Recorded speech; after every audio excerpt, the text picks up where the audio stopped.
სალამი მოგესალმებით, ვაგრძელებთ ჯონ მაკარტურის საუბრების ქართულ ენაზე ატვირთვას და ეს არის ბიბლიური კითხვები და პასუხები. Შემდეგი კითხვა ჩვენ ადრეც გქონია მე მგონი და განვიხილეთ. ნამდვილად ქადაგებებში მე რამოდენიმეჯერ მოვიყვანე ჯონ მაკარტურის ქადაგებები, რომელსაც თარგმნით და გამეორება მე მგონი არ გვაწყენს. ეს არის კითხვა,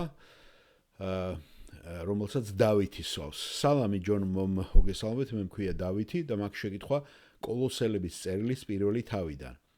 იქ ქრისტე მე-15 მუხლში მოიხსენება როგორც პირმშო ყველა ქმნილებისა, ხოლო მე-18 მუხლში მოხსენებულ როგორც პირმშო ყველა მკვდრეთით აღდგარისა.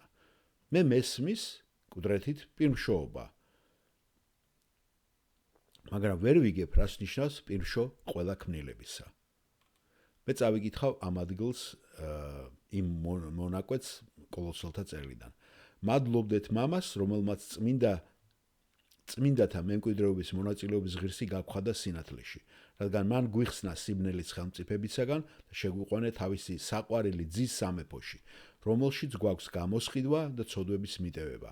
ვინ არის უხილავი ღვთის ხატება პირმშო ყოველი ქმნილებისა, ვინაიდან მისით შეიქმნა ყოველი, რაც ცაში და დედამიწაზეა, ხილული და უხილავი, ტახტები და მეფობანი, მართლობანი და ხელმწიფებანი. ყველაფერი მის მიერ და მისთვის არის შექმნილი.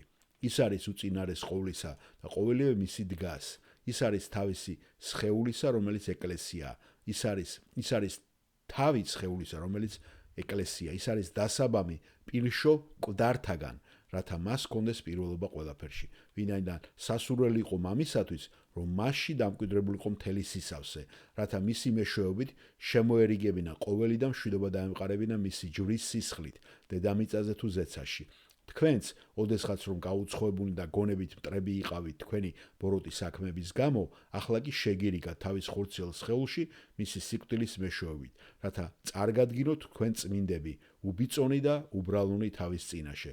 ოღონდ თუ დარჩებით მტკიცე და შეურყეველი რწმენაში და არ გადაუხვევთ სახარების იმედს, რომელიც ისმინეთ და ეკადაგა ყოველ ქმნილებას ცისქვეშეთში და რომლის სახურიც გავხდი მე პავლე. ჯონ მაკარტური პასუხობს. სიტყვა პირმშო, ეს არის სიტყვა ბერძნულად პროტოტოკოს და ეს არ ნიშნავს პირველს ქრონოლოგიურად, არამედ ეს ნიშნავს პირველს უპირატესი თვალსაზრისით.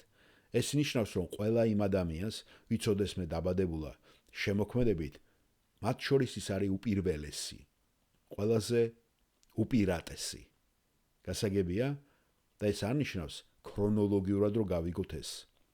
მე მგონი სწორედ ამას მეკითხებით, ხომ დავით? და როდესაც ნათქვამია რომ ის არის პირმშო მკვდრეთით, ჩვენ ხომ ვიცით რომ მის წინ მანამდეც იყვნენ ადამიანები, რომლებიც აღდგენ მკვდრეთით. ასე არ არის? რა თქმა უნდა, ძველ აღთქმაში ჩვენ ვიცით ძალიან ბევრი ადამიანები, რომლებიც აღდნენ მკვდრეთით, სანამდე იესოს ჯვარზე გაკვრა მოხდებოდა, ხომ? ასე რომ ეს ნიშნავს პროტოტოკოს ყველაზე უპირატესი და ყველაზე უზენაეს ამ თვალსაზრისით და არა ქრონოლოგიურად. ხედავთ, ალბათ მისი თარგმანის უკეთესი გზა იქნებოდა, რომ ის არის პირველი უხილავი ღმერთის გამოსახულება და უზენაესი ქმნილებათა შორის. გასაგებია? დიახ, მადლობ ჯონ, გასაგებია.